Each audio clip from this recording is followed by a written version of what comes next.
Հայաստանում ստեղծվել է դեռևս 90-ականներին այն հողը, որի վրա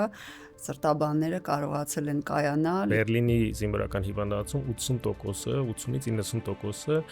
դա քաղաքացիների համար է նախատեսված։ Վետերանների հետ աշխատում են թե։ Ցանկացած տեսակի միջամտություն իհարկե միջև կյանքի վերջ անվճար տրվում է իրենց այդ հնարավորությունը։ Մենք սովորաբար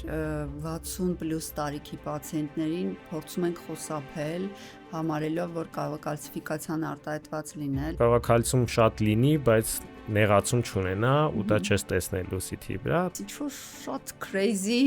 տարբեր բաներ էին անում, տեսա որ փական մեջ փական են դնում։ Փող պատվաստումը մնում է միևնույն ժամանակ շատ հազվադեպ երևույթ նաև Գերմանիայում։ Վերջին տարիներին նաև շատ խոսում են պերսոնալիզացված բժշկության մասին։ Մի քանի տարի առաջ միշտ ասում էին, դե ես Google մտա, նայեցի, էս ասեց, հիմա արդեն դարել է դա ChatGPT-ին,